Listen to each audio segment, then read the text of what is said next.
without further ado, today we want to talk about collectible and trading card games. So, right off the bat, I want to go right into the history of it. Unless you got something you want a precursor with, sir.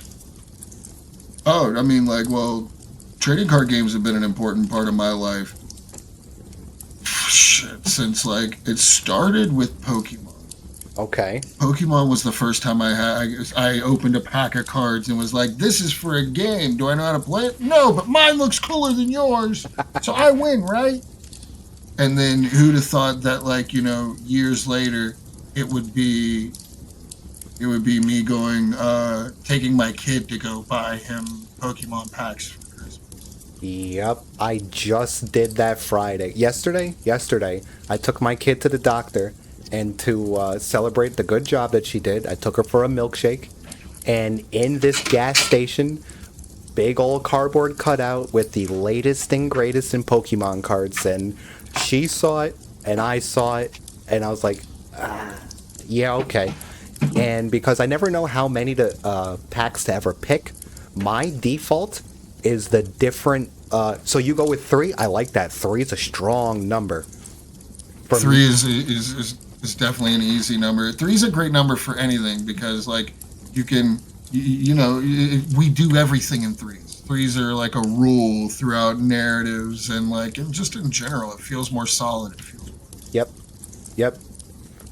So for this particular moment, what I did, and I've done this before, is I'll get one of every different wrapper artwork. I think there's usually 4. Usually 4, and that's what we went with. We went with 4. And I think she pulled one. I don't know any of the names of the new ones, dude. I got the games to go along with her on the Switch. I know. There's 900 of them now, dude. When I was collecting Pokemon cards when Legendary meant something, you know? And I don't mean to sound boomerish. But that was the most boomer thing I'll probably say tonight. Back in my day. Here it is. I walked right into that one. Oh, man. No, dude, I feel you because I'm the guy that goes, but the best Pokemon game was the second. Gold and Silver. I'll give you Crystal because it had optimizations on Gold and Silver. It fixed bugs. Cool. Yep. Groovy. Heart Gold, Soul Silver at latest. Yes. But it because they made it like they weren't going to make another one. They didn't think they were going to get to make another one. So you got 2 regions, 2 sets of gym leaders, the Elite Four twice, and you get to go fight you from the last game as the very final boss. 16 badges. 16 badges is huge. You mean I get 2 seasons of Pokemon in one game, dude? Humongous, dude. Man. Yeah, you beat the game and Oak shows up hey man, hey, you're super cool. You beat the Elite Four. Here, take this ticket. Go on over there. And you're like, okay, dude, I go do the thing. Oh, hey, you guys are gym leaders too. Yep. Beat them up, beat the Elite Four. He's like, hey, you're super cool. You beat the Elite Four twice. You beat the gym leaders over there. You're super awesome. Here, take this ticket to Silver Mountain. Go over there. And then you go up there, and then you're just Red standing at the top nothing. You go, hey, who are you? Whatever the fuck you say to him, and he just hits you with that dot. Yes. Oh, man. Yes, dude. Man, when I first saw him, I was like, get at it. When Venusaur came out and Blastoise came out and Charizard, I was like, okay. And then Pikachu. He threw the Pikachu or the Lapras and the Tauros. I was like, this man's sick. Yep, dude. He knew exactly what he was doing. All right. It's because of that game that whenever I was doing my Scarlet playthrough recently, anytime I would, or you don't even know how to battle, I'm like, 2-time Kanto champion, Johto champion. And I went through. But anyway, we're getting sidetracked. Just a little bit, but Pokemon's going to need to be. I have a funny feeling the more we get into doing this, we're going to need more than an hour. I have a funny feeling it's going to get there. Well, we'll get a right rhythm down. It'll be a thing. Yeah. So trading card games, and it was the same for me. I started with Pokemon. It was probably, 5th or 6th grade, and it wasn't until I hit junior high that I swapped over to Magic, and not too long after that, Yu-Gi-Oh! Came out and all of that. So absolutely a huge part of my childhood, and I would imagine for most in our generation that was one of the first introductions to a what do you want to say, man? Like a not board game, not video game, like just a game in general. Like after a while, you grow out of A like playing. game where all the pieces didn't come in a box. Yeah, dude. And so you bring up an insanely good point here. So I want to get into the history now because that right there was unheard of before trading card games, and specifically, let's get into this a bit. So the How many how many mouse trap games has been thrown away because something's missing? uh-huh. Just throwing that out there. Dude, when the little silver ball, I know kids who lost the cage, who lost one of the little ramps, dude, and the whole game is shot. The entire you can't do Right. nothing with that.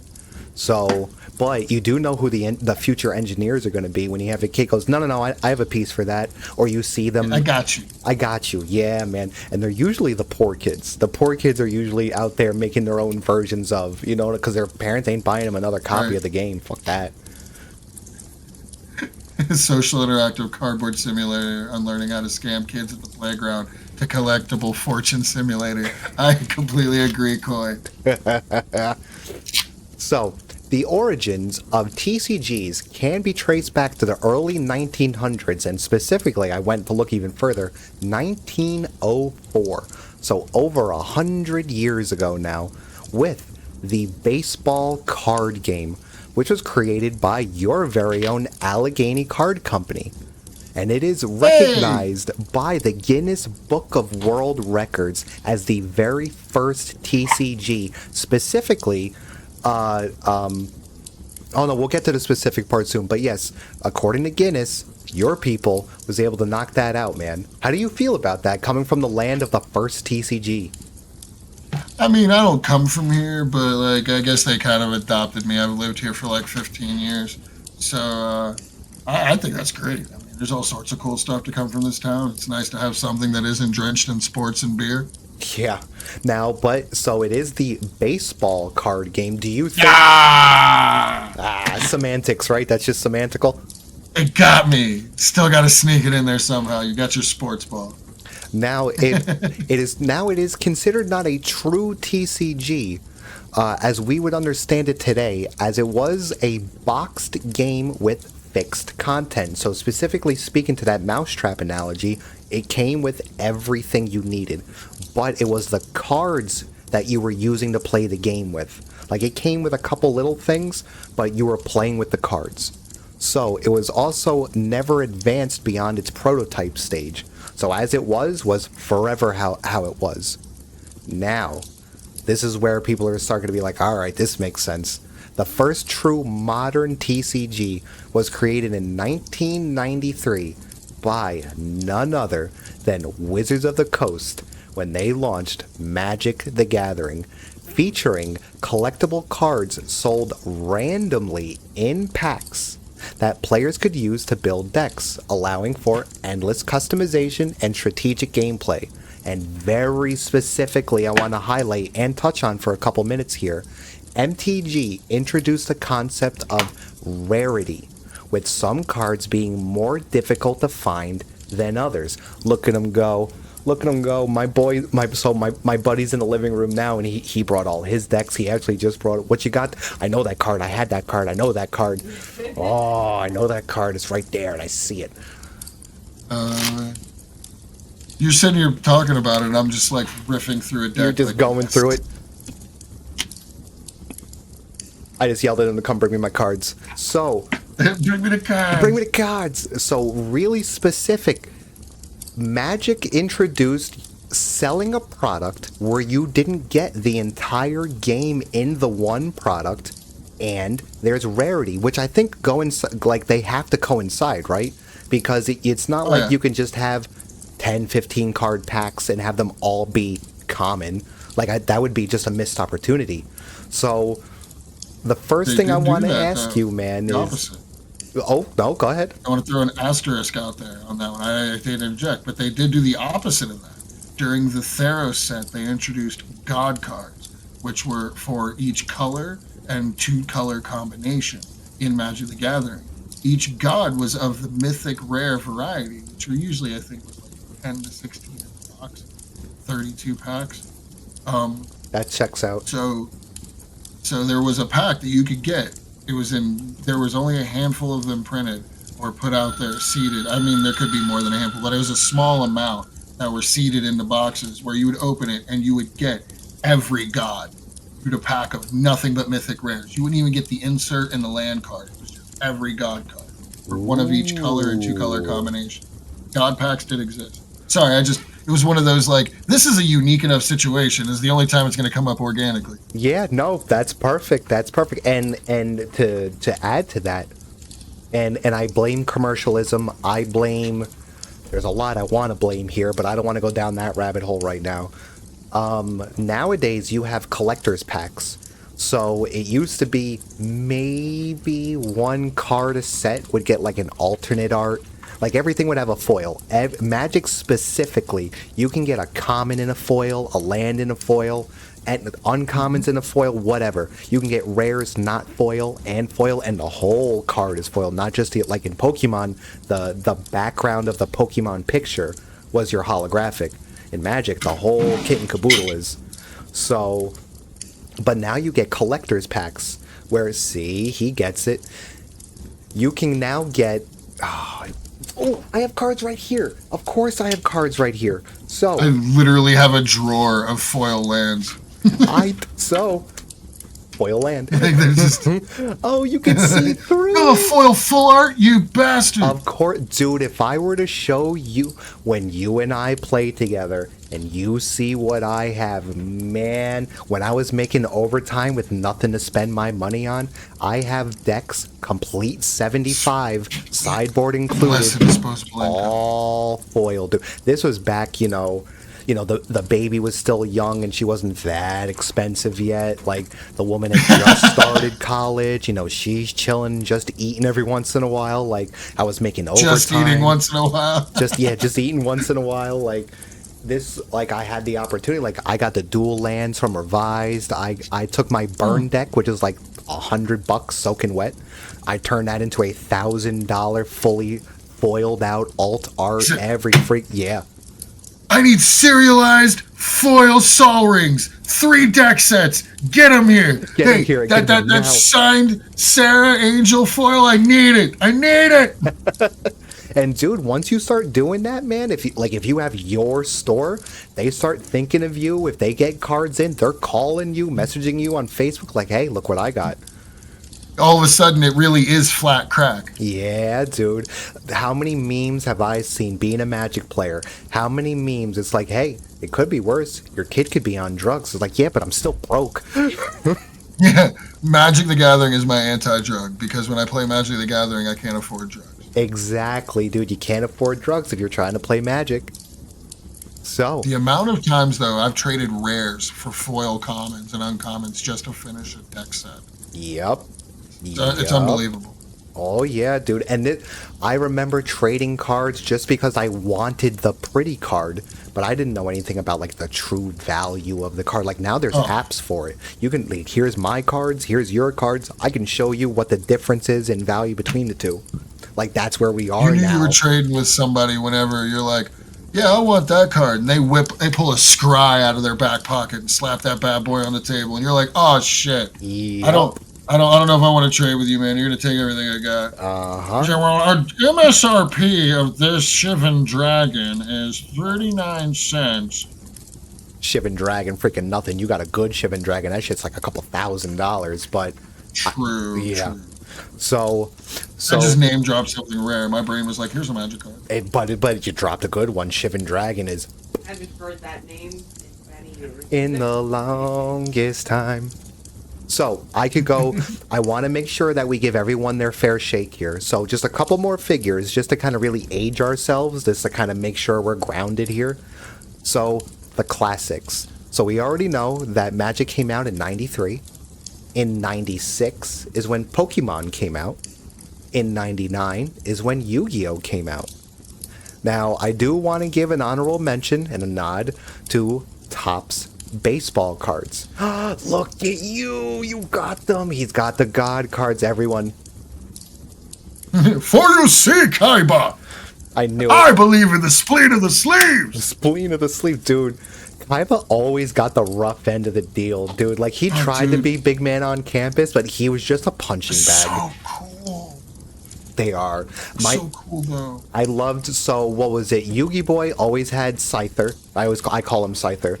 But what is it? Like Skittles or whatever the heck. Slifer the Sky Dragon. Slifer the Sky Dragon. He had that. Kaiba had the big dude, the big brolic looking dude, right? Yeah, he had him. Obelisk the Tormentor. Did no Brolic, that's such a good word. no one had the God of Ra, right? Or Ra, whatever the heck his name is. The bad guy usually carried Ra. That was Malik that season, and Ra's powers were whatever the plot needed them to be. Yes. So, while doing all of this, so everyone knows these. Everyone's got the, they once owned them. They still own them now, like you fine sir. But let's get into some of the little more obscure ones. And we've talked about a couple of these, like Bob Ross, hilarious, more of a collector thing. It wasn't really a game. Like, I looked into it, and you can't play with them, but there were rare ones. Like, you didn't always get the same cards, which is really cool.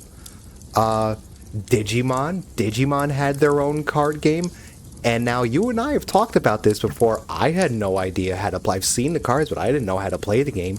Did you know how to play that game? I was a grown-ass man a year ago. A year ago, when I was still employed, working for the man before I threw off the shackles of employment to go sail the seven seas of commerce. Love it. I was listening to like an hour-long video on the rules for this game, and they still didn't make any damn sense.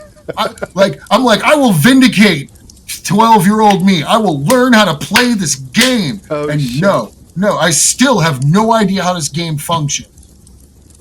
But the cards look cool, though, right? Sorry, that I needed to let that out. That's been sitting here. The cards look so cool. Yeah. That's why I wanted more of them. And I had enough to where I could build 17 decks. But I'm like, it's fucking War Greymon. He looks awesome. And they're like, what does he do? I'm like, I don't know. Now, a little bit more of a familiar one that quite a few people might know of. I've heard of it plenty of times, but I only know it because of the magic card it's named after. Force of Will. I've not played that, but I have a few obscure ones, or like ones that are were more known whenever I was younger. Bring them on, sir. What you got for me? Legend of the Seven Rings, I think it's called, or Saga of the Five Rings. Yeah, L5R, Legend of the Five Rings. It was like this high Eastern fantasy game. I don't remember how to play it. I just remember the cards looked super cool. There was that really complicated Star Wars trading card game, and then whenever the prequel movie Episode 1 came out, they made a game called Young Jedi, which was basically a dumbed down version. Like, if Magic is like at this level of complexity and Hearthstone is like here, because Hearthstone is basically Magic, you just can't do anything during your opponent's turn for the most part.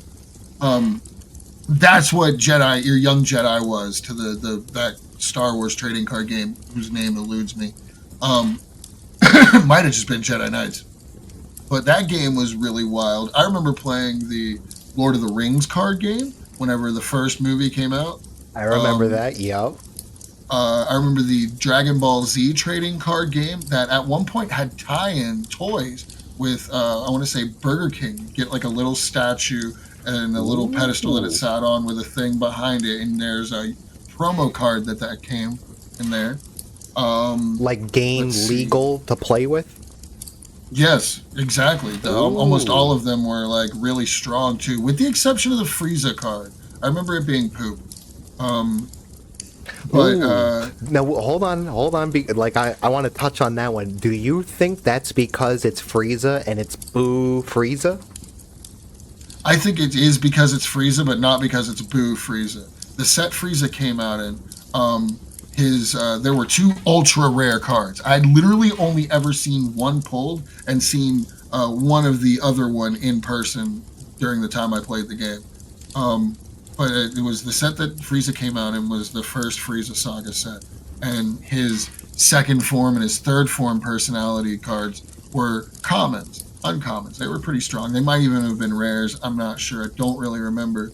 I know final form Frieza didn't drop until the next set. But base form Frieza was an ultra rare. And so was Super Saiyan Goku. And I remember it was like a Frieza deck was strong as hell. Like if you were playing in a tournament and somebody rocked up with a Frieza deck, you're like, oh man, Oh this is going no. to be the fight. Oh Yeah. So I no. think that that card was nerfed solely because Frieza was the meta. Okay, that's fair enough. That's fair enough. Now I remember what caught my attention. I knew about the DBZ card game for a long time, but when that was coming out, I was very like Magic elitist. Like I wasn't even a judge yet. It was always like a dream That's a to be a thing. judge. But like that's a thing, man. What really like turned me towards the game is during the Majin saga, and I saw Majin Vegeta 2. And he's just standing there with his broken ass arm, but he's got his three fingers out like this. I'm like, I must have this card, man. Dude, like, Final Flash. so It was great. good, man. And like that's where like I kind of want to now move on to artwork versus gameplay.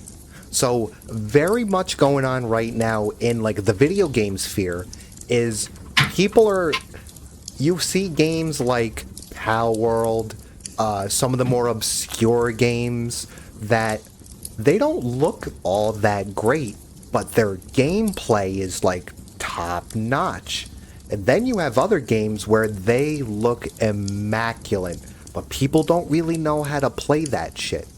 With a trading card game, where do you think that line is where these cards are the most beautiful things ever printed on whatever the hell this is, whatever these dimensions are, or like I should be able to just pick it up and play? Like where does complexity and like true gameplay really meet like artwork, like the visual aesthetics of the game? Honestly, I feel like, well, first of all, any card game, anytime if you want to make a card game and you want me to like it, Kiss is important. Keep it simple, stupid. Yep. Like, don't I Magic the Gathering only gets away with being as complicated as it is for the same reason that Yu-Gi-Oh gets away with it. It's been out for a bajillion fucking years and it has rules to build off of. Yep. It's not like Magic started with you being able to be like, actually, in response, I'm gonna go and you lose not only this game, but the next 3 games you play. Have a great day. Yes. Like in Yu-Gi-Oh, the strongest thing used to be a one-sided board clear. It was so strong they banned it immediately. Oh, Everybody and their yeah. mother used Dark Hole. That wiped Dark both of your Hole. fields. But if you pulled a Yes. Regaiki on somebody, they earned that death. Like Yeah. immediately, like, nope, we're banning that. Get it out of here. And they did the same thing with Heavy Storm and Harpy's Feather Duster. Yes. It's power creep. Yes. Power creep creates new rules, and that's a problem with games that have been out for a bajillion years. And it gets even worse whenever you have games, the new era of card games that are digital. Hearthstone. Hearthstone, you can't hold an actual Hearthstone card. Right. Back in my day, I remember when the original World of Warcraft trading card game, again, like Yu-Gi-Oh! Nobody knew how to fucking play that. I bought a starter deck because it came with promo cards and a few packs back when it was stopped being printed, just so I could maybe pull a beautiful, shiny, spectral tiger mount. Nope, none of that. Ooh, yeah. Just cards I don't know how to use. Gave them away to my neighbor kid. Yep.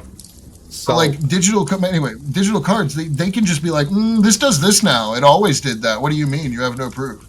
Alchemy.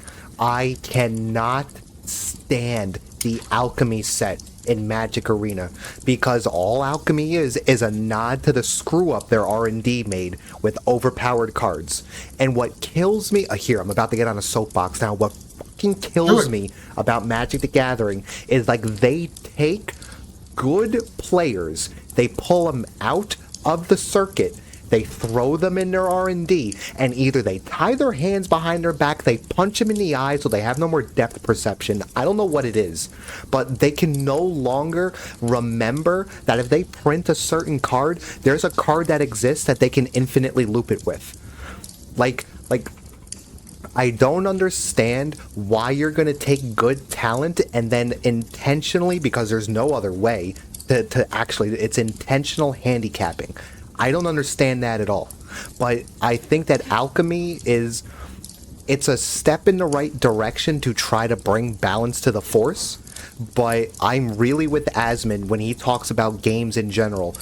When he talks about like Mythic Plus in WoW, if you have to retune a boss, you failed. You failed from the get-go. That you didn't put enough into your R&D, you didn't test enough, you didn't bring in real players with real knowledge. How many nerds do you know for any of the card games we mentioned? Digimon, Pokemon, Dragon Ball Z. Like, if as soon as people start seeing the leaked cards, their wheels already turning with the cards that already exist. They're going on Google. They're making sure that they remember the card correctly before they go and break it in the next tournament. Like Hearthstone. Hearthstone's new set comes out in like 3 days, and I want you guys to know they've already released like every legendary card for the set. I have at least 7 decks in mind right now with each one of those broken ass cards. Every time I'm just flipping through the thing on Reddit, like whenever they released it, like who approved these? What's going on here? Yep. And like who they take you and they pull them in, and again, like they either tell them like, we know what we're doing, we want to do it anyway, or they get dumbed down. They're in the limelight of being part of the company they grew up with. Like, I don't know. What's her name, man? So, do you remember, a little bit of a tangent, but do you remember when Magic made a documentary? Like an official document? So, dude, we should do a watch party. It's gotta be entertaining. It's old now. It Siege Rhino, when Siege Rhino was in Standard. So, Melissa something, I forget her last name, but she's the first lady to do a top 8 at a Pro Tour. And oh shit, good for her. Yeah, man. And like the documentary's dope. They go to like a bunch of like now women in Wizards who are like, dude, we watched her for like years, and then seeing her in the Pro Tour was like the dopest thing ever. She was smart, man, very good, and she had a dead face. The ultimate poker face. Like, that's where like she shined, dude. Is like in person, man, you could not read her face, dude. If she was winning, if she was losing, she was just staring at you. So Wizards brought her in. They brought her onto the R&D department, and I cannot believe that she is part of a team that's been pumping out the, like, power creep isn't even the word anymore, dude. Like, you get 5/5 for like 5 mana with 9 different freaking key techs on it. Like, get the fuck out of here with that, man. Like, what are we doing, dude? They print cards that make previous cards that are still in rotation that they continue to print irrelevant. Yes, dude. And then they oversaturate, and it literally warps the meta. Which, if you're a kitchen tabletop player, and this goes for any genre, Magic, Pokemon, whatever. If you're meta a doesn't kitchen, matter, then it doesn't matter. Of course not. But here's the thing, man. When you're making cards for the top percentage of players, and then you make more cards based off of how that top percentage reacts, you're not doing it for the kitchen tabletop kids anymore. You're doing it for that top percentage, and that's not what you should be doing. Touching on that Mythic Plus argument again, I have the same thing that crosses into video games. Yep. I think competitive video games, esports in general, ruined a lot of games. Yes. Ruined a lot of video games in general. Like World of Warcraft dungeons stopped being fun since they needed to be able to be speedran. They all follow the same formula.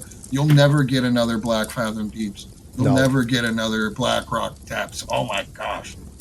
You'll never get another Dead Mines. Dead Mines is such a creatively interesting dungeon. Yes. That's why whenever I level a new character, and while side tangent time, do my soapbox. Do it. Whenever I level a new character, it's almost always through classic dungeons. If I want to level a paladin and tank and just blow through shit in my heirlooms like, I am the hero of the Alliance, I do it in classic dungeons because I might get lost. People might get mad because I'm pulling everything, but I know these things. They were all... Yes. Each one was visually distinct, had a unique floor plan. Go run through Karazhan. I swear. Return to Karazhan is probably one of the most just juicy dungeons I've done in forever. It's again visually distinct. It doesn't follow the same 3 corridors, boss, 2 corridors, boss formula. Yep. So, you touched on something very interesting there, and I agree with everything. How competitive play is ruining the core game. I remember. So I want to say this 2 times. The latest version. This was right before COVID hit, and COVID like really did a number on in-person tournament play. But there was a tournament in Hawaii for the Pro Tour. I think it was the Pro Tour, where the prize pool was $1 million. $1 million prize pool. And I think the record for the one person getting paid the most is like 50 grand. Like the prize pool included like the side events and all that kind of shit. But to have so much money. Please tell me a Squirrel Deck one. Oh, I don't remember, dude. I couldn't tell you. I'm Dude, just hoping it was. Dude, do you know how many times I get knocked out by a Squirrel Deck in fucking Arena? Squirrels just green goblins. Nobody wants to say it. They are green goblins. You're 100% right, dude. You're 100% right. But but to that point, like you have the Star City Tour, you have the Pro Tour, you have all these different things where literal money is on the line. You gotta pay to get in that motherfucker. You know what I'm saying? Like if I were to do regionals, I was paying $60 to get in, praying to hit top 32 just to make my money back. Because I'm about to blow the rest of my money on all the tables. The artists are going to be there. They're going to be signing cards. Their signatures are like $10. You got the cosplayers coming out. Like it's a great time all around. But I do agree, to an extent, that the competitive play, it changes the game. But I say all this to bring it back and ask you this. Is there a balance between we're making these big tournaments, we're doing these big prize pools, look at the influx of players that we're getting? Do you think that it's inviting the wrong crowd? Do you think that maybe it's just sparking enough interest that people will start to get on board for the sake of the game? Or do you think that, like, it's inherently across the board a bad idea? Okay. I'm going to say, in video games, it's a bad idea. We shouldn't be continuing to pursue this hyper-competitive nature of games, because you'll find games like World of Warcraft that become stripped of their identity. With trading card games, Magic is the OG. Yep. Magic did this from the jump. This is like He-Man. He-Man sold the show because they had the figures first. These guys were like the idea of competitive play is baked into the fact that it's a game. Yeah. You have 20 life. I have 20 life. You need to bleep, bleep, bleep, bleep, bleep, before I do. It's got to happen that way. So it's baked into the core concept, and the only way that you can do that on a big enough scale is to have competitive tournaments. Yeah. So I think that whenever you start making, when you go, yes, you're not allowed to have lightning bolt for 3 damage for 1 red mana anymore, but we're going to let green keep +3/+3 for 1 green mana. That's whenever it's like, okay, you're letting your judges make cards. No. Yeah. The judges and R&D should be 2 different factions, and there should be meeting in the middle, which is QA. But yes. That's where I think almost all of the downfall has been. Nobody QAs anymore. You got your players for that. Yeah. So you have given me the perfect transition. Speaking of players, everyone, I have VBit here from my chat. Say hello to VBit, everybody.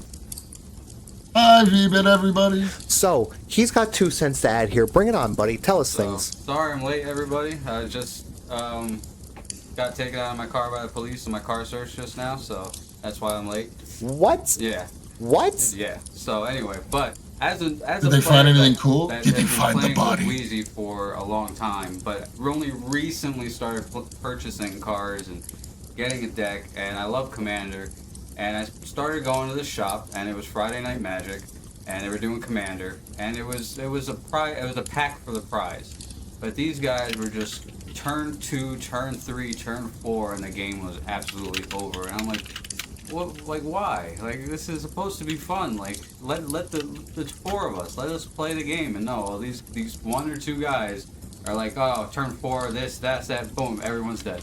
Infinite combo. I'm like, why? Yep. Yep. And I haven't been back to the store since that night. Yep. Okay. Dude, that's fucking disheartening, man. Besides that, we're gonna get into that story later.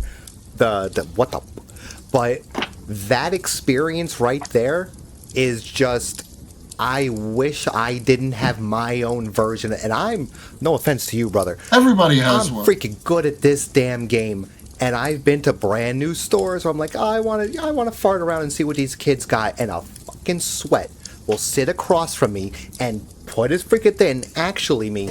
And here's his commander on turn 2, and here's his win on turn 3. I haven't played my third land yet. And like, are you kidding me, dude? Like, how did you do that? Consistently, how are you doing that, man? And that's where like any player worth their salt will have two types of decks. If we're playing Magic and I come up and we sit down and I'm like, hey man, how you doing? I'm gonna sit down two types of decks. Decks in boxes like these. I have these really fancy leather cases. I have one for each color. They're very pretty. This is my mill deck that if I only play it if you made me mad on like a personal level. Yep. You know, you insulted my mom, you're getting hit with this, and you're probably going to get a fourth turn, but you're not going to want to play it, and you're not going to want to play the next few games. Yep. But if I pick that and then deck boxes like this, your cheap, thin boxes, you have both. This is the, business, fun. Yep. I think that's a good thing that we should talk about because what do you prefer to play against? Hold on, we got raided. Thank you, Big Pandas, for the raid. Hey, nice, man. Let me finish this question real quick. What do you think, what would you rather play against? The sharpest knife, where you're dead on turn 3, or something that lets you plod on along until all of a sudden, no matter what you do, it nothing matters because my 6-card combo allows me to have infinite turns while telling you your mom's ugly. Hey BP, thank you for the raid, buddy. How was your stream? Let's throw that in there real quick. Ain't that so? I really like that take, and so I think to kind of bring it all together, you get to see the type of person you're playing with. So like you, for example, if I were to sit down, never met you before, and you literally went, are you trying to play or are you trying to have fun? I would first hug you, be like, oh my God, thank you for that. And then I'd have to go digging through my own shit. Like, I would be a bad one, dude. Like, if I'm bringing my backpack to the store, all I have are tier 1 net deck competitive decks. I have E-Tron. No. I have Burn. The only non-competitive deck I have is my 5-color Dragon EDH deck. And even that guy, dude, if you leave... Go ahead. What you got? I'm just saying I do a 2-to-1 ratio. Okay. All right, 1 sec. Thanks, BP, for the raid. You have a great rest, my dude. I'll see you tomorrow. Bye, buddy. Sorry. I do a 2-to-1 ratio. 2 fun, 1 business. I do the same thing for Hearthstone. Yep. Like, speaking of baked pandas, I like to build big clockwork monstrosities that, I have, like I said, infinite turns and other such BS that you're like, how is this legal? How does this work? Yeah. Whereas my buddy BP gave me a deck in Hearthstone that's consistently, it's going to let you do what you want, but then I'm going to smack you for most of your life in one move. And you're just like, what the heck? It's his Execute Phase. It's a warrior deck, so that works too. Oh, that works. But, yep. But it's so strong, and that comes back to that thing. Like, would you rather be able to go, like, I have a window to kill you, but if you let you live to this point, you're going to shut me down? And it doesn't matter really which side you play, because all it takes is a person going who is clearly winning to go, all right, this is the turn where you would have died. I'm going to end my turn and let you keep going so you can actually play your deck out. Doesn't that sound familiar, sir? Yeah. That's how we play with each other. Like, besides the fact that like we're the bestest of friends ever, like we want to have fun, man. Like, that's fun. He'll go and he'll make 31 ones, which will then turn into 3/3s in the same turn. And my 5 dragons are like, my 5 dragons could smack you, but if I fuck it up, whatever, you're just gonna come back. So how many of them 1/1s can you make? How many dragons can I have out? You get to get away from, you still, and this is what's important to me, the whole reason I play Magic is because I like being smart. So if we change the rules to who has the bigger thing swinging around, like now you've changed the whole dynamic, dude. You're gonna make plays without the fear of Doomblade or Counterspell. You know how many times I played against him and I've sat on my board wipes because like the game's gonna stop. I don't want the game to stop anymore. It's funny because there's unspoken rules to Magic that a lot of OGs know, but a lot of people don't really talk about. Like, what's the one thing almost no one plays, and if someone consistently plays, you know they're a douchebag. Land destruction. Right there. Right there. Nobody plays land destruction. Nobody. If you play land destruction, your mom did not love you enough as a child. So what you're saying is that you play land destruction? Yeah, if you play land destruction, you're the person that sits in battlegrounds and goes, this guy's name made me sad in my heart because he has 2 S's and Nissan is spelled with 3. I'm just making stuff up, but really, you're the party pooper. You really are. It's one thing to, go. I mean, I will actually. Dude, It's she pronounced. spelt it right in everything, dude. Yeah, exactly. I will actually. Urza's power plant needs the mine and the tower in play to properly function all day. But if you're the kind of guy to go, yeah, so every time I tap a mana, you have to sacrifice a land and give me 5 cents. This is gonna be the last game of Magic we play. I'm sorry, it's over. Yeah, dude. So I have to tell on myself. And let me tell on myself. So I've never played Armageddon. Never have I. I've never played Jackalhops. I've never played Armageddon.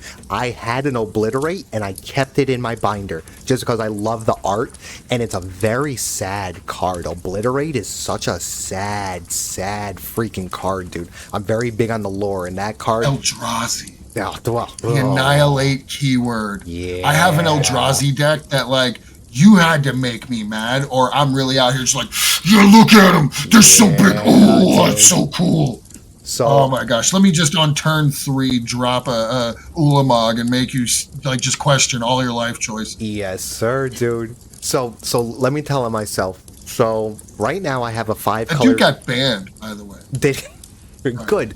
The behind the guy. Sorry, someone Magical Girl Emmy in my chat posted the guy that was going behind people in a Magic tournament. Just posing behind the crack. He got banned. He did. From tournaments for that. He did. I remember. He was allowed back eventually. Yes. Yes. Sorry, he was. I just had to address that. Yep. Nope. Absolutely. So let me go ahead and tell him myself. So again, I have right now my one and only commander deck is a 5-color dragon deck.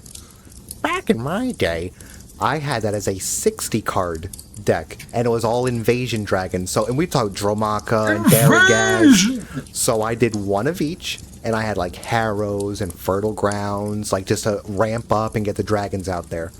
What I also had in the deck was Global Ruin. Do you remember Global Ruin? If you don't, that's okay. I'm going to tell it for everybody.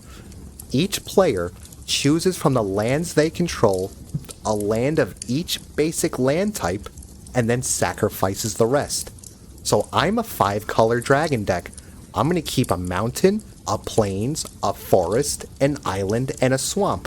What do you know? The card costs 5, 1 white, and 4. So when I have one of every color, which is what I aim for, I cast Global Ruin. I lose no lands. If you're a monocolored deck, you get to keep one of your color and sacrifice the rest. All non-basics all get sacrificed, and it's not destroy, it's sacrifice. So this is before they had the indestructible keyword, but even if you had the indestructible keyword, screw you, you're sacrificing them. It's mean. It was a one-sided board wipe, and dude, I'd play it and people would just look at me and then I would go, cool, next turn dragon. It's the kind of shit that makes you get jumped in the parking lot. Yes, it does. Yes, it does. So it's there are certain there are certain 2 or 3 card combos you can say a magic spell that'll give seasoned players 1d5 psychic damage, like Psychotog Upheaval, or Yeah, exactly. Like there's just a handful of things are traumatized haunting echoes. It's just like, oh god, I forgot about that. No, that one summer that meta was terrible. Mildex everywhere. But like that's just wild. And when you think about it, Magic has so much of that. But Magic, like just to touch on a different thing real quick before we move from them, they were so self-aware. They printed joke sets. There are 3 joke sets printed over the span of like 15 years. Yes, he is. Yep, he's talking about the joke. Oh, Unhinged, dude. unglued, and Unhinged. unstapled. Love the A 99.99 that was so big it took 2 cards to put together. And if I was like unsummoned the left side, the right side died too, bro. Yep. Big Cost furry 15 monster. black mana. Yes. Dude, The Knight of the Hokey Pokey. It gets first strike if you actually do the Hokey Pokey. Uh-huh. Oh, what's the one with shoes? It got +1/+1 for each shoe on it. Someone came to a tournament with a box You're of funny, shoes, dude. That's hilarious. Yep. There was one that there was the one that gave your a creature got +1/+1 or something like that for every article of clothing that belonged to the opposite gender. Yes. I think they said sex. Like Yep. there was one that had protection from blue or something if you were wearing denim. It was just silly because all of the joke cards are silver bordered. Like Magic cards in general have they have this they have a black border or a white border around them. All the silver bordered cards, Yep. they were meant to be like you could tell at a glance that they were joke cards, so they couldn't be used in other games. Like there was a little girl who was super strong for some reason, because she couldn't take real damage. She could only take half damage. Yes. So you pump her, and she was just stupid strong. Yes. There was a snail with super haste, turbo rocket slug. You could play it and attack the turn before you were going to play it, but if you didn't pay for it the next turn, you lost. Yes. There was Cheaty Face. You could put him into play for free illegally, but if someone called you on it, you had to put him back in your hand. Yes. The silliest shit. Yes. Ass whooping. Destroy any silver bordered permanent from any game you can see from your seat. Yes. Like literally, I'm sitting in a draft we did for this, and I look over at my buddy, and I'm like, "How you doing, man?" He's like, "I'm winning." I'm like, "Oh, well, what card?" He named his card. I was like, "Destroy it, ass whooping." He's like, "You motherfucker." So good, dude. I remember that. So as a judge, when I was a judge, what was the second one? There was Unglued was the first one. Unhinged. Unhinged was the first one. Then it was Unglued, so it was Unstable. No, Unglued first, then Unhinged. So Unglued, Unhinged. The Unhinged lands, by the way, in foil. Gorgeous. Gorgeous. Then Unstable came out. Unglued was the first full art lands, if I remember correctly. So it was, but they had those weird, like, thick borders to them. These bad boys. So Oh no, this is a. that's on. Yeah, that's, yeah. This actually is. If you know, look at the. You got the little. Is it the horseshoe? symbol. Okay, yep. So I had the mountains for those for my burn deck. That's the second one. Yeah, That's the second one. That's unhinged. Yep. The cracked egg is the other original. Yes, I have chaos confetti. Oh, Yeah, I Blacker got Lotus. one. Blacker Lotus was a good one. So when Unstable came out, I was a judge, and I stupidly volunteered. Ooh, nice. sorry, I'll put the deck away. No, you're good. You're good. So I stupidly volunteered at my local card store, LCS. Yes, LCS, and to be a judge for the release tournament. What a miserable experience that was, dude. Because everyone's asking me, like, how does this card work? And I'm reading, and I'm like, I have no idea how this card works, man. I don't know. Dude, we were talking in recreational time, off camera, and you told me you were a judge, and the first fucking thing I did was give you the 2-card combo that broke my gaming group 10 years ago. I don't play Magic with any of these people. One of those people I'm fucking married to, and she won't play Magic with me again if I paid her. Mine won't play Magic with me again either, man. Well, that's why I got my buddy for. It literally had zero relevance, but I'm like, hey, answer this question. I need to know. Yep. Like it's like, you know, the next Harry Potter book or something. Like, I gotta know. So Bunny just mentioned something very good, and I think I actually posted it either in my Discord or I posted it on Twitter. It was like the last time her and I played, and I played with my 5-color dragon deck, and I had Always out the labor of love. I had 4 6/6 dragons out. I put out Crucible of Fire, which gave all dragons +3/+3, so I have 4 9/9s, and then I played Sarkhan the Mad, and went minus. Each dragon deals damage equal to its power to a target, which is a player. So I went, cool. He's going to do 36 to your dome, and if you weren't already dead, I am then going to swing for 36 in the air. Damn. And her first thing was, I need to take a picture of this, and she hasn't played with me since.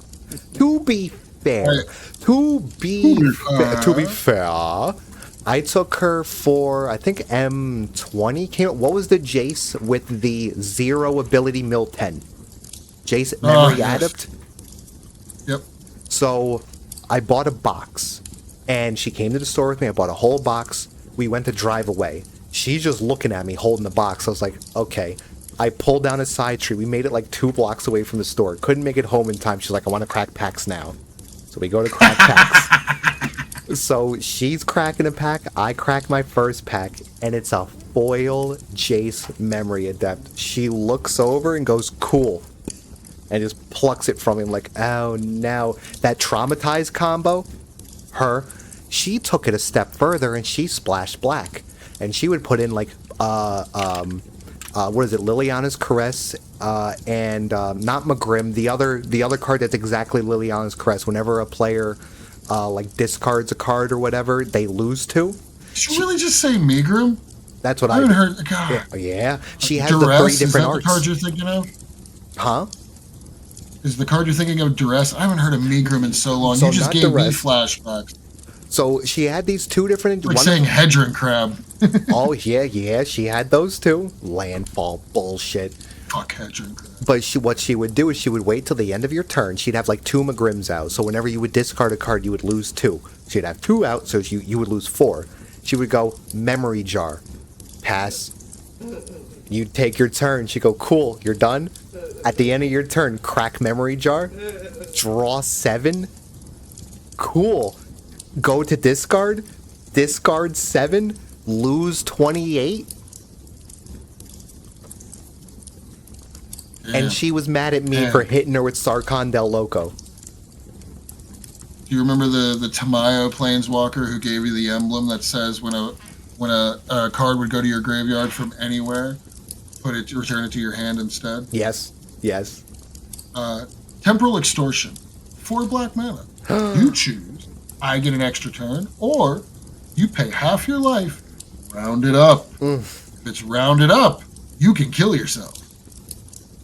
So for 4 black mana, I'll Temporal Extortion. Oh, I'll pay the life. Okay, cool. You're at 10. Great. This goes back to my hand. I'll play it again. Yep. Or you get even worse because you start splicing in things like your Goblin Electromancers that make your spells cost less colorless mana. And then somebody's like, I'm going to play blah, blah, blah. Well, I'm going to play, in response, Rewind for 2 blue mana because of my 2 Electromancers that doesn't cost the extra 2 colorless. I will tell you no, counter that spell. Rewind hits the graveyard, goes back to my hand, and because of Rewind, I untap 4 lands. You're going to do what? It's an infinite counterspell. And It's again, just- and cycles. again, and again. Mm-hmm. It's the kind of stuff where you go, I could do this, but I'm not going to because I would like to play more games with this person. Yes. But once the game's over, you're like, by the way, I could have done this and this and this. And they're like, yeah, Yes. sure, yeah. So I want to do a quick honorable mention of like just the dirtiest combos. Isochron Scepter with literally anything, but specifically silence. Okay, that Jace that you were talking about, his Yes. end ability is any number of target players draw 20 cards. Yes. That and like any Niv Mizzet, because I think almost every Niv Mizzet has the when you draw a card, deal 1 damage to target creature or player. Yep. Yeah. Yeah. And I'll draw 20 cards and you fucking die.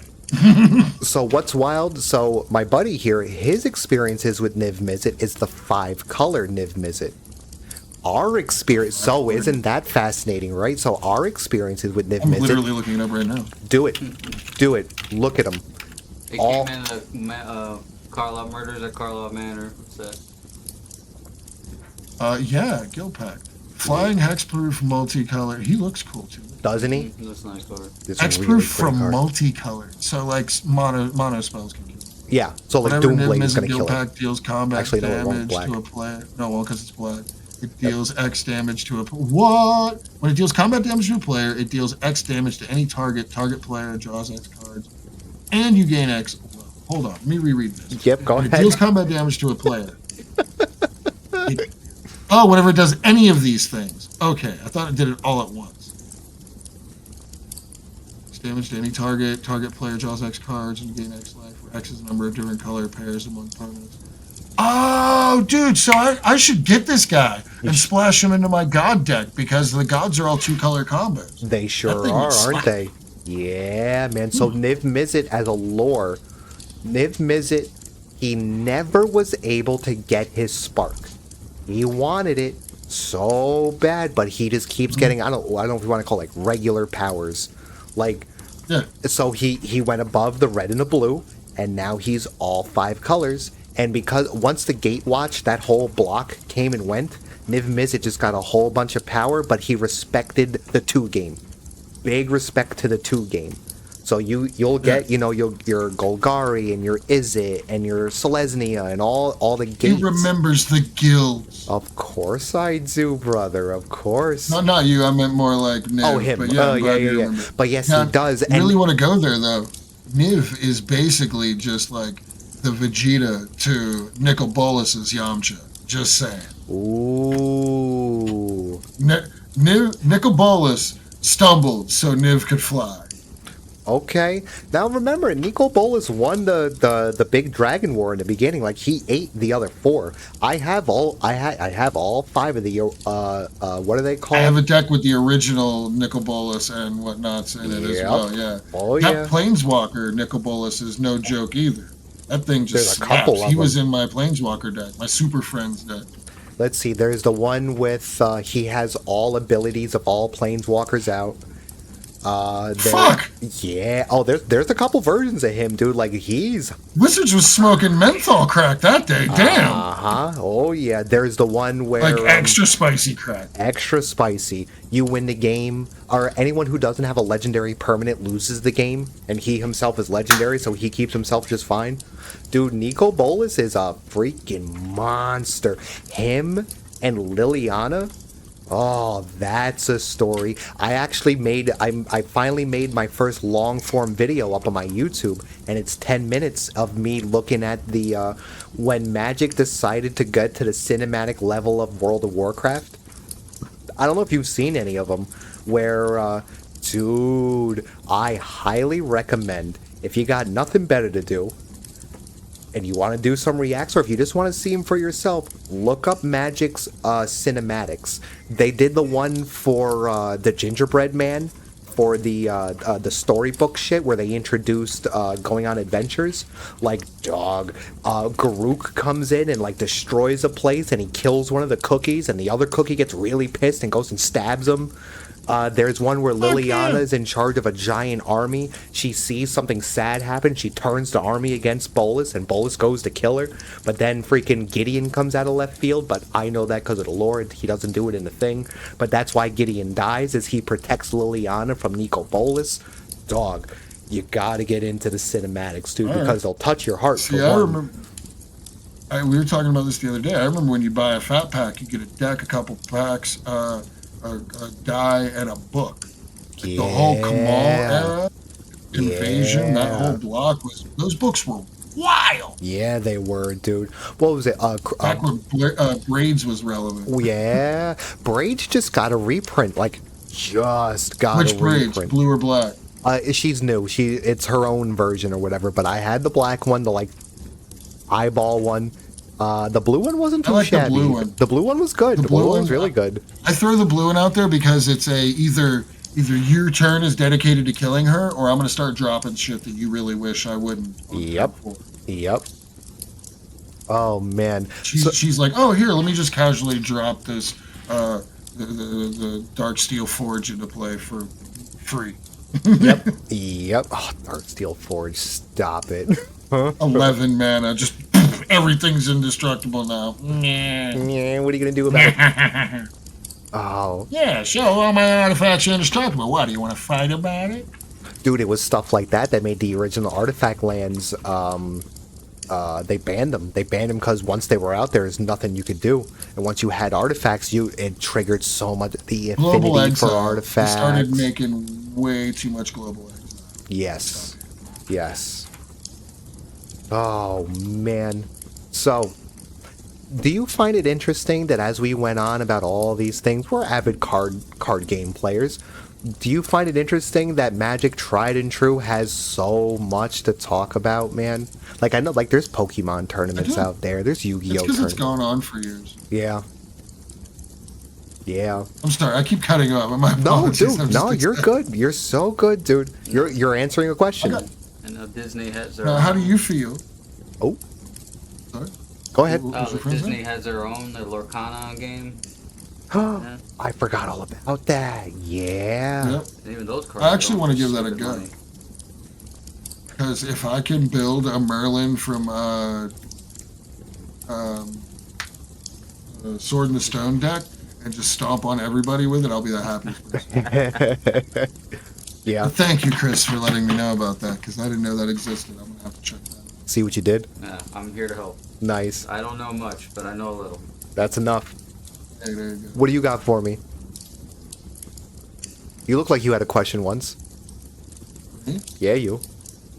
Oh, yeah, there was, oh, dude, I was going to say something. Oh, yeah. How do you feel about all these crossover sets? Your Magic the Gathering, fucking Lord of the Rings, and My Little Ponies, and Fallouts, and Fallout Boys, and fucking the new version of Cats, and Kung Fu Pandas, and I don't know if any of these actually exist. Wizards of the Coast, hire me. So You're too broke for that shit. Don't go spending all your money on that shit. So as you can hear, there's a very mixed batch of responses here.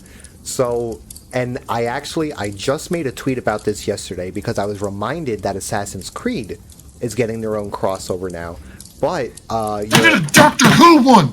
they did. I want it. So your Magic Girl Emmy here in your chat, not gonna lie, I kind of wanted one of the MLP MT. Yep. So the My Little Again, Pony I would cards. love to be able to slap people in the face with a Fluttershy deck and be like, all right, Fluttershy's a 35,000 indestructible lifelink, tells your mom that she shouldn't have had you. Like, you can't do anything about it. Fluttershy kills you forever. I want to do it. I want it so bad. So I appreciate a little bit the effort for like the like culture sake of it, I guess, to like give like the nod, kinda. I'm very disappointed in the commercialism of Secret Lair to begin with. When Secret Lair first started, maybe once a year you got that, maybe. Now, I mean, no, then not even now. It went to like twice a year, then every quarter. Now there's a Secret Lair all the time. That's not that secret anymore, dude. Like it's not. It's just a layer. It's just a lair. Like it's another there's a fantastic chart floating out there too. Bunny and I looked at it a while ago. It shows every year and how many sets came out when they went away from block rotation. It was just like here's your Modern Horizons and here's this and here's that, and it's just you can have 9 different artworks of the same one card. It like any version of it negates the other 8. Like what are we talking about here right now? But as a Fallout fan, as an Assassin's Creed fan, like it's pretty dope to see a Pip-Boy on a freaking Magic card. And this is what On one hand, I don't like. I'm sorry, go ahead. As a person that doesn't know all the lore of Magic and all that, seeing cards that come in from things I actually know what the fuck is coming out, like Fallout and Assassin's Creed, things I know lore and history and I played growing up, that's cool to me. Like, oh, awesome! Now I know what the hell I'm looking at and things like that. That's part of the reason that I liked it. My love, as a Fallout fan and an Assassin's Creed fan, like are you still gonna want to? Magic fan, so what kills me are my pockets. I agree with Chris 110%. I like when they meld two worlds together. I think it brings so many people to both sides, and it brings like a new excitement for both Magic and Assassin's Creed, which in their own right are two completely different games. So to bring like the same people to them, it makes the space more vast. And conversations happen. I think it's fun. And as a collector, like, I would love to have those fucking cards. I don't even care if they're comics. I put them all in binders. Agreed. Because I'm a fan of both. So for me, it's Stop just printing these as. it's my pockets. Yeah. No, I completely agree with you. Stop printing these as super exclusive, super expensive constructed decks. Give me packs of the Doctor Who set, you cowards! All I want, Magical Girl Emmy here like hit it on it. Well, on one hand, I hate that this is basically flat Fortnite. On the other hand, I love that I can say statements like, "I'm gonna tap Fluttershy to allow me to put my, 12th Doctor into play. That's gonna allow me to bring in the God Emperor of mankind and the Dragon of Mars, as well as." And here like comes Godzilla? Captain Jack Sparrow. Yeah, Godzilla just shows up. I'm going to equip Godzilla with He-Man's sword. Like, it's just the silliest shit. Now we're literally like, oh yeah, well, I have a shield it's immune to lasers. Well, I have a laser that cuts through laser immune shields. It's for this, how many steps before we're basically playing the Ready Player One card game? Ooh. Like, this is just, it's ridiculous. We were talking about I think it's earlier. cool. Yeah, we were. Yeah, good. I like call the out. book. I got sent the book in Loot Crate, and I read it in an evening, and it was addictive. It was pretty cool. I liked the concept. I loved all the Easter eggs. And for no reason, holographic Charizard. Yes, not even a real Magic card, just a holographic Charizard. That was when the Magic players gate kept me. I didn't have enough. My first Magic deck was a red deck, and I didn't have enough fucking mountains, so I sleeved up some fire energies from Pokemon as mountains, and the Magic players ate my little 11-year-old ass alive. Yep. They laughed at me and told me I couldn't play with them, and sent me up to the counter and told me to ask the dude for the free lands box. Yep. I didn't know the free lands box existed, and then I had a deck set of mountains, and I was allowed to play with them. Yep. But that dude, I never felt so much shame. But like at the same time, I mean, I did feel shame like that again. But like at the same time, it was very much like a no, we don't do that here. See, go do it right. Oh, that shit was hilarious, I man. kind It of was want to good. bring it to like my next group game and be like, I just have lands full of Pokemon cards, and they're gonna be like, "What are you doing?" I'm just like, It only works for certain ones. Yeah. Yeah, build a blue deck. That's all like, oh my gosh, I want to do that now. I want to build a Kraken deck. And like all water Pokemon and use all water energies. Oh my gosh, I think we're onto something. I think we're onto something too, dude. Starting a revolution. That's right, man. I was just gonna say, Viva la revolution! there's no better time now. We're all inclusive and everybody matters. Like, now's the time to do some degenerate ass stuff and get away. Degeneracy. Yeah, Push the Absolute boundaries of barbarism. what's acceptable. that's right. That's what first world problems we have to push such boundaries to introduce Pokemon energy into Magic the Gathering. Oh my gosh, I'm telling you, wait until they do it. For you're gonna be sitting there rocking along at your local game store. First time you've gone to a game shop in like 10 years. You're like, yeah, kid, I'll play with my old deck. Let's see if he's seen anything like this. And you're like, 5 turns in, and you hear this little pipsqueak. For 2 white mana and 3 colorless, I'm gonna play Blue Eyes White Dragon. And you're like, what the fuck did you just say to me? Oh my god, So you can dude. throw everybody Like, there's off from the very beginning, because the first thing you're doing is playing a land. So the first thing you're doing is playing an energy card on Magic, and they're just completely thrown off, and they're like, "Here, go ahead." Yep. Yes. Yeah, your turn. Judge can't help you I- here. Because you can do it with 3 colors. You can do it with your with green, red, and blue Yes. because they match the symbols. Well, Yes. green doesn't really, but it's still a fucking leaf. It's a leaf. I'll argue Leaves come from trees. Like, I don't want to hear no one give me shit Right. about that. Right. Yes. Yes, You dude. dare to fuck.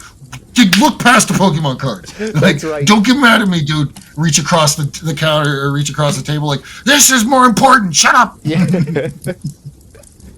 Oh, man. Dude. Oh, so Because they're straight up anime cards. I saw someone. I'm sorry, just the last little interjection.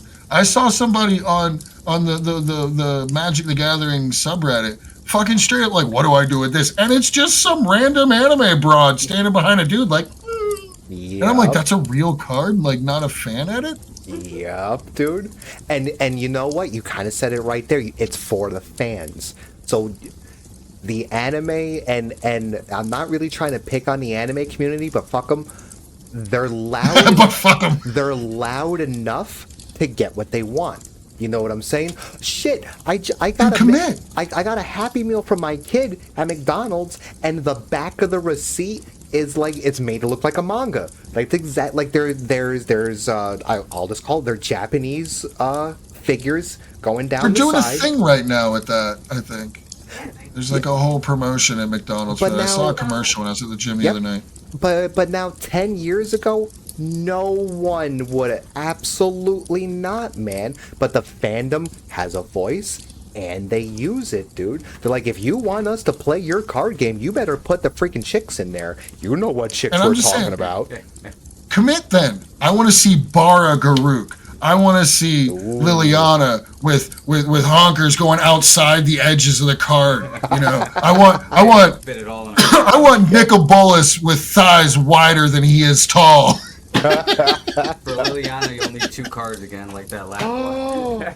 Oh, brilliant. I want dude. Karn's feet pics, damn it.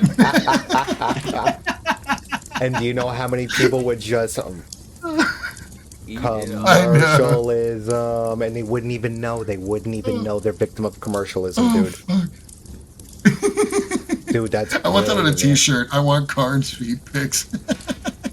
Dude, you go I can walk make around. that happen. He can make that happen. You go wear that walking around a tournament though. You wouldn't even be playing in the tournament. They'd ban you from it. I went to my son's school function with a green t-shirt that on the back said legalized marinara. And it had a tomato on it. Ooh, I bet that turned some heads real quick. No one said a word save for one person who actually recognized the shirt because they used to work at the same screen printing shop that I did. Nice. See? You attract the right ones. When you do stuff like that, like I'm a very firm believer in like putting up a flag.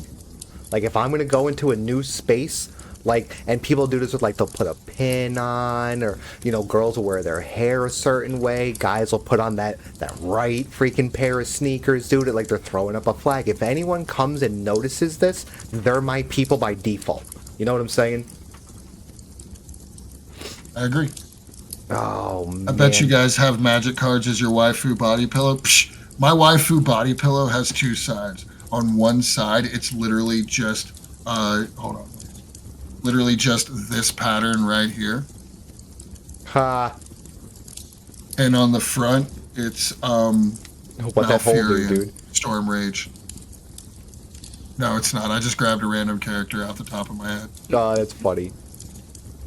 So who would mine be? Elspeth? Elspeth was Sarah Angel. I mean, they made her a planeswalker. Did you know that? Sarah's a fucking planeswalker now? Sarah's a Look at my girl planeswalker. coming up in the world. That's what Sarah's I'm one of those saying. cards whose ability was so strong that it became a fucking keyword. And she was a rare. Somebody dropped a Sarah Angel, you knew what that was, and you were like, shit, that's like a Sengir vampire. You had Yes. to deal with that shit, or it became a problem. Now, she's an uncommon. I pulled her Yes. back in core set fucking 22, I think, back when they still made core sets. Yep. And I was like, uncommon, Sarah Angel. And it broke your heart, What right? did look how they massacred my girl. Like, it's so fucking bad.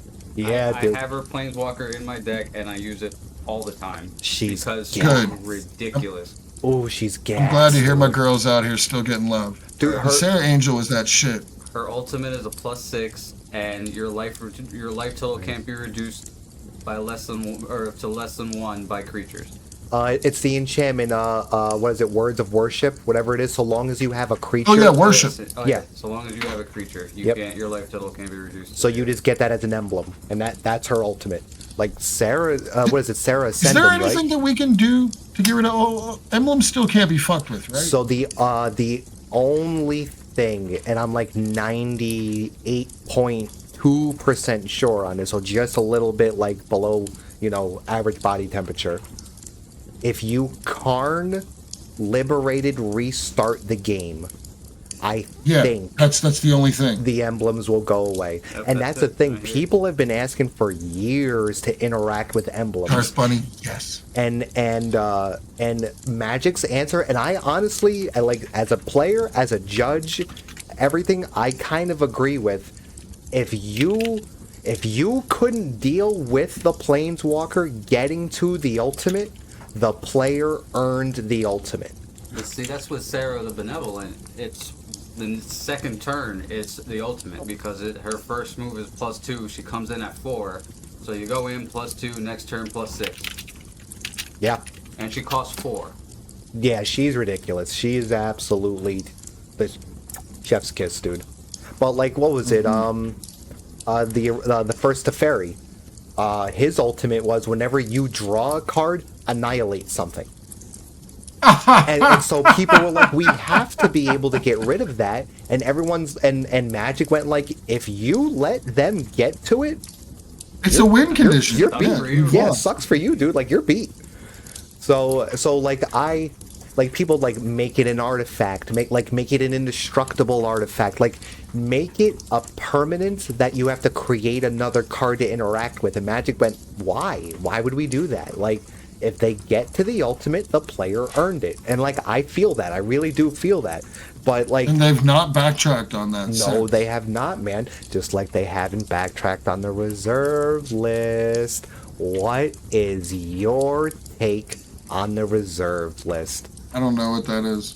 You don't know about the reserve list? So the reserve list I'm is a why you'll never tabletop see a player. I Black haven't Lotus played- again. You'll never see the dual lands again. The reserve list is the reserve list is a verbal handshake between Wizards of the Coast and the community, where they say we will never reprint these cards again.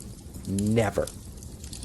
So I mean, I agree that certain cards should be taken out of the like it should just be a banned list. so you have a Like, ban that's all it list. is. It shouldn't. So Yeah. what it's really about is about the secondary It's just market. keeping cards of value. Fuck that. It's no. about the secondary market. The So moment they start catering to the secondary market, I feel like they've gone and lost the spirit of the game itself, and it's become it's become more T than G. yeah, yep. So Sorry, I didn't mean to cut you off. No. That's a really good point, dude. Because for a long time, and I say a long time, is when I was really playing a lot of Legacy. Is I have 3 underground seas. I have 3 volcanic islands. I have what do I have 2 badlands. Like all together, that's like $2,000-$3,000 worth of cards, and I named 8 cards. So like as an adult, don't you fucking dare mess with my assets. Like if I go down, I'm taking my backpack. Oh no, I'm- fuck you. See, Fuck you. See, I had to give away my fucking picnic basket in World of Warcraft as a Twitch drop. I've had that shit since late Burning Crusade. They gave away my fucking Spectral Tiger Cub on the damn trading post. I don't want to hear shit about your exclusivity. so now. So that reaction right there is what people are trying to avoid. So if they got rid of the reserve list, that exact reaction would be everywhere. If they reprinted the Power 9, take an extra turn for 2 blue mana, like get out of here, Fuck that. dude. Reprint the Power 9. It's just the original is the one that's worth it. I had the same thing whenever I have the Farmer's Broom. You love your undead. I You know do. Farmer Saldine out by the starting zone. In Tiras Fall Glades, yep.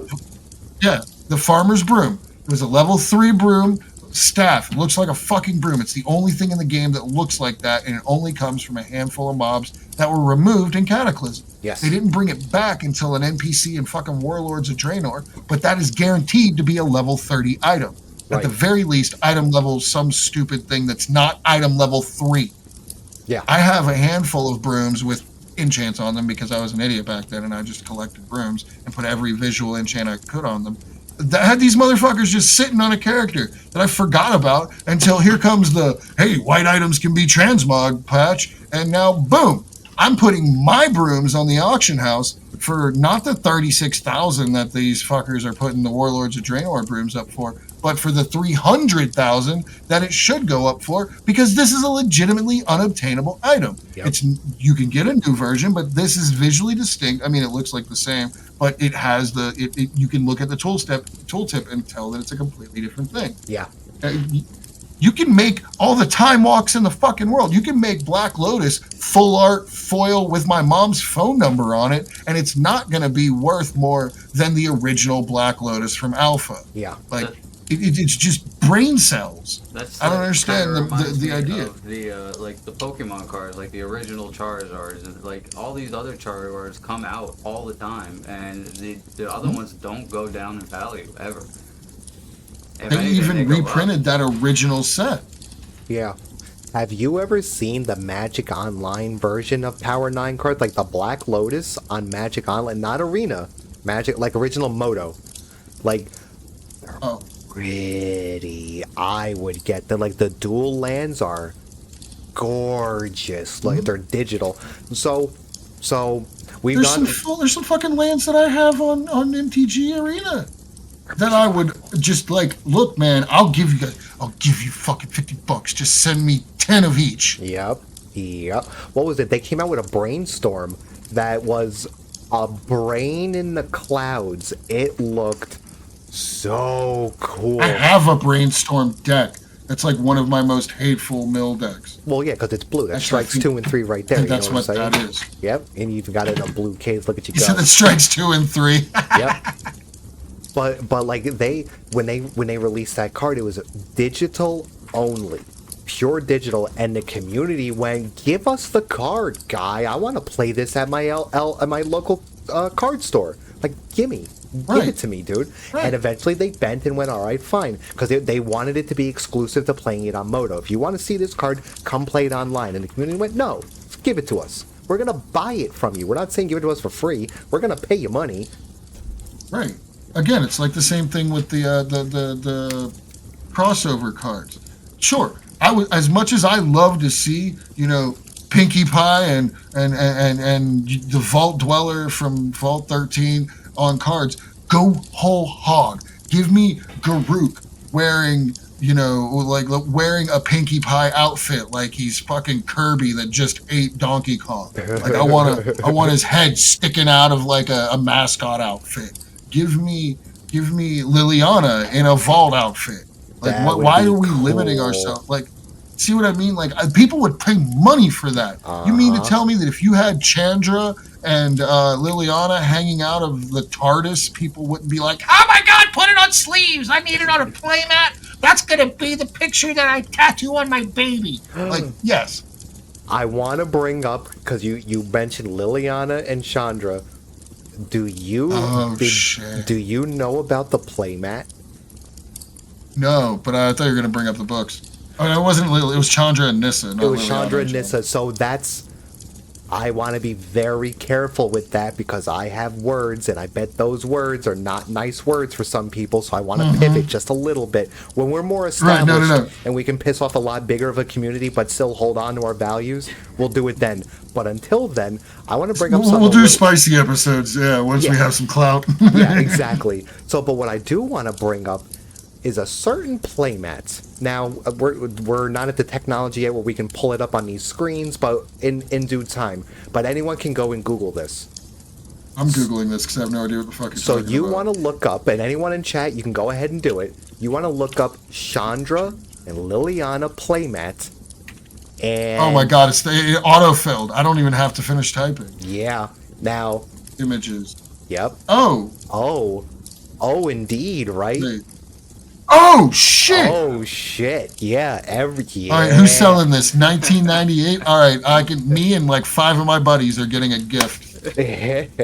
I'm a buddy. Now, I'm a buddy. Now, I want you guys to know that like Right now, as a mouse pad, I am using this that I got from a Loot Crate ages ago. I Ah, have no problem making that my new fucking mouse yeah, pad. I'll dude. scroll over that all day. So people lost their minds when that came out. Wait, that's an official product? It was fan made. Oh, okay. Well, then it doesn't matter. Honestly, if you roll that level of degeneracy out in front of me on my kitchen table, I'm going to laugh at you and ask you when the last time you actually touched grass or another human being touched you. Now, Yep. if we are at, Friday Night Magic and you drop an Aaron Esurance MTG collab, that's hilarious. That is hilarious. I just read that too. Shit, that threw me off. That was a big penny ninja. Anyway, if we're at Friday Night Magic and you drop that fucking mat in front of me, I'm going to be like, dude, where are you? Yeah. But in a much nicer sense, in the sense of like, hey, my kids are here hanging out. Do you have a more age-appropriate playmat you could drop out? And then, because then if it becomes an issue, then it's like, all right, now we have to escalate this. And, But like, and you have just described that's the no different than entire seeing drama. somebody, right? That saying something like that is no different than seeing someone standing at your local bus stop, like school bus stop, smoking a cigarette while the kids are there. Yo, Yeah. do you mind like fucking off? Fuck off that way. And so, like, that's because I remember I This is saw one, discrimination. and ooh, I wanted it. Man, I wanted that playmat. And of course, everyone's like, "Well, you can't get that playmat because of this, that, and the third." And like, it became a huge thing, like Magic got involved. Like, we didn't sanction this. You could come That's over. not. Yeah, No. but You but come like, to my house and play Magic, and your playmat can be the 3-boobied lady from Total Recall. I don't give a fuck. I just personally believe there's a time and a place for such things. exactly. I mean, I'm a big degenerate. Y'all just don't see me out here doing degenerate shit on camera. I'm degenerate in private. Yep. Mostly. Exactly, dude. So I figured you'd get a little kick out of that, but as you saw, you didn't That's even have to wild. finish I want typing one. it out, dude. It's pretty, ain't That's it? spicy. That's spicy. Oh, there's a different one. Ooh, it's a whole extra. All right. It's on Amazon too. They give you the zoom in feature by default. What is wrong course with people? they do. Absolutely nothing is wrong.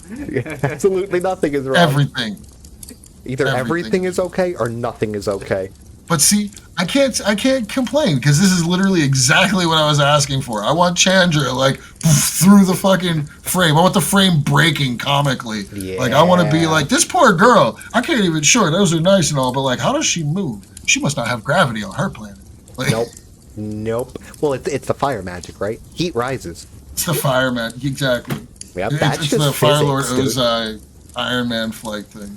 Exactly. It's just See? physics. It's just. So Oh, So man. we've been at this for a while, and there was something I was thinking about actually earlier today. I didn't write it down, but I'm glad I remembered it. So it's I think still in the realm of like TCGs and stuff, but let's see if you know. Did you play a lot of Final Fantasies, like 9? No, I honestly, I played. They were a bit ahead of me whenever I was getting into gaming. The first time I actually gave a shit about Final Fantasy was Tactics Advance. Okay. So I bring it up because I really only ever played 9. I played a little bit of 7, but I mostly played Oh, you're 9. talking about the card game in it. the card game in it. Okay, I actually had these cards in real life. A friend of mine gave them to me, and I foolishly didn't take care of them, and they got fucked up. Oh, no. But I had these real cards in real life for the longest time. Did you have the Eidolons like Bahamut and all of that? Like if I don't know. Ooh, if I I had a had stack of them. Bahamut in a cart. Dude. It's one of the handful of things that I reach back and I like. You should have kept that. Uh-huh. Like I volunteered at a comic book store, and my dad did as well. This dude went to nationals for Yu-Gi-Oh! And cheated, so they took his trophy back, and it just sat in our store for the longest, and ended up being given to my dad, and we gave it to a friend of mine for a wedding gift. Like I look back, like Nice. fuck that friend. They don't even write me. I haven't talked to them since I moved away. I should have kept that shit. It was like literally like a Millennium Puzzle, full on That's pretty hanging cool. in a box. Yeah. Oh, dude, it was so cool. That's really freaking cool, man. So like that, like there's a lot of obscure like things, and like I like what you brought up there is that like you have the what's the word I'm like the ancillary products, Ancillary? yeah, ancillary products that come with card games and things like that. Like you have your statues and stuff, but like I always feel like that's more part of the lore. But when you get like the physical cards from the extra in-game game, like that's some pretty cool stuff, man.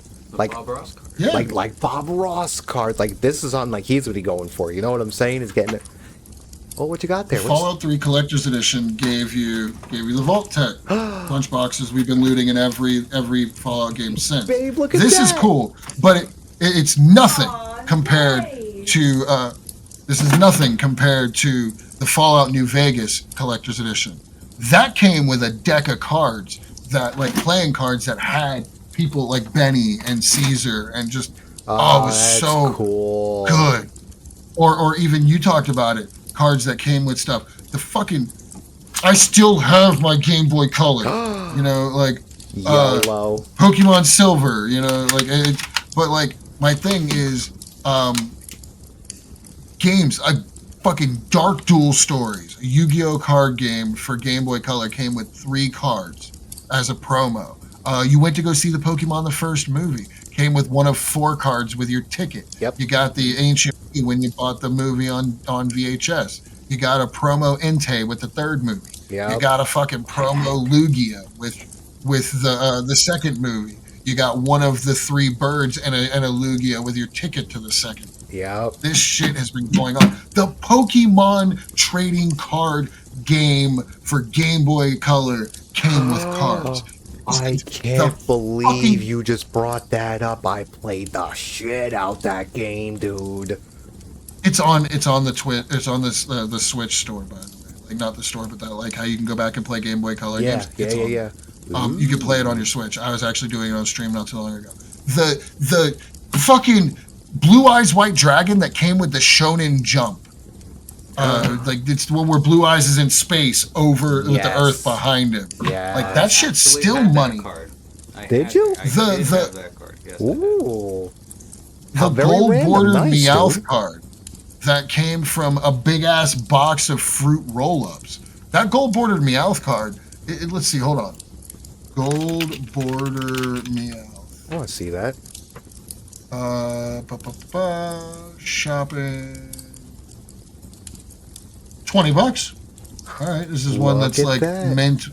That's I'm a near looking mint at a 7. PSA Fuck, you do 10 better. gem at 725. There you go. Look at that. So, I'm so glad I'm looking at this. You know what I always wanted? The coins.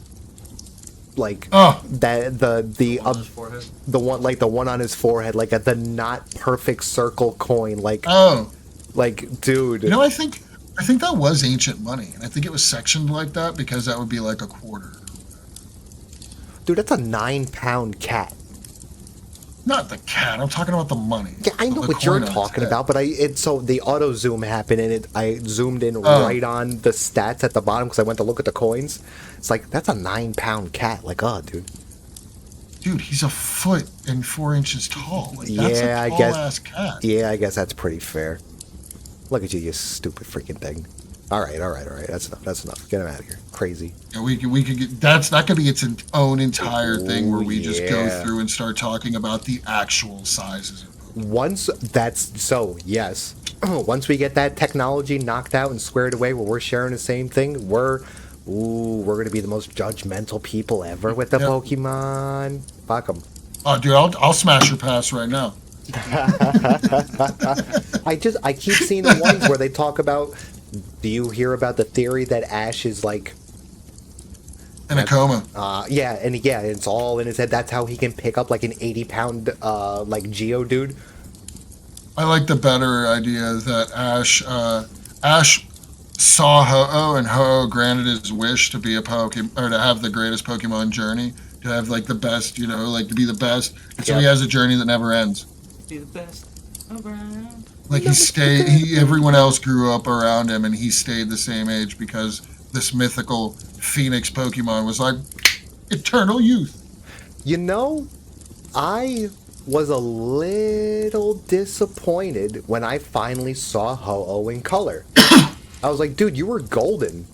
Like, literally golden. And, like, now I you're mean, orange. that was first episode shit. We had no idea who Ho-Oh was when we saw him. I know, but, like, when Gold and Silver came out, like, everyone knew Oh. who Lugia was because of the movie. And then you got Ho-Oh. It's like, oh, because all they showed you, like, before the actual cover of the game came out, like, they showed that intro. Like, in the intro, you don't see him in color, just like Lugia underwater. Like, you don't really see, like, the different actual, like, his belly and all that. Like, Ho-Oh was, like, Right. still golden. It looked like him in the first episode. It's just him flying through the air. And then I was like, why is he orange and, like, a little green and a little white? Like, what's that about, dude? I was kind of disappointed, I'm not gonna lie. Yeah, there's a lot of those that I just look back and I'm like, what's that all about? And there's even like iconic, misprints, like the gold cheek Pikachu, Yes. or the Blackwater Gyarados, Or the that D first, edition Butterfree. the first edition Charizard had green wings. Yeah, Yeah. yeah, That's how we knew, that's how we could see fake Charizards, is you'd have a Charizard that wasn't first edition, but it had green wings. Or you had a Charizard that was first edition, but it had blue wings. It's like, no, sir. That's not how that card works at all. No, not But, today. so what else do we have here? I think we've I hit think all we of it. pretty much covered it all, man. We got all the obscures, the classics. We've been kind of talking about the cultural impact now for a little while.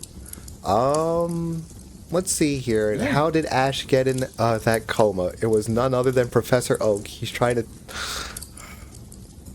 He's trying to bang Ash's mom. I've been Dude. saying it for years.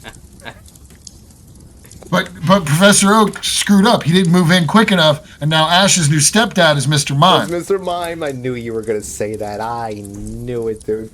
The only joke I have for this, he was trying It's to. not- he I was trying didn't to give draw you that Mr. Oak. Mime's hand on Delia's thigh. I didn't put it there. Somebody at fucking 4Kids decided to do it, and somebody at fucking Warner Brothers is like, yeah, we'll let that happen. That's cool. We'll let that slide. Oh, yeah, because of I all didn't that do that. Pokemon money they were freaking making, dude. Mr. Mime was Professor Oak's idea. Professor Oak likes to watch. He wanted to see Mr. Mime give her the oak. Oh my God, we're going into real degeneracy hours. And here. I think from 1 in the morning. I Folks. think there is our cutoff time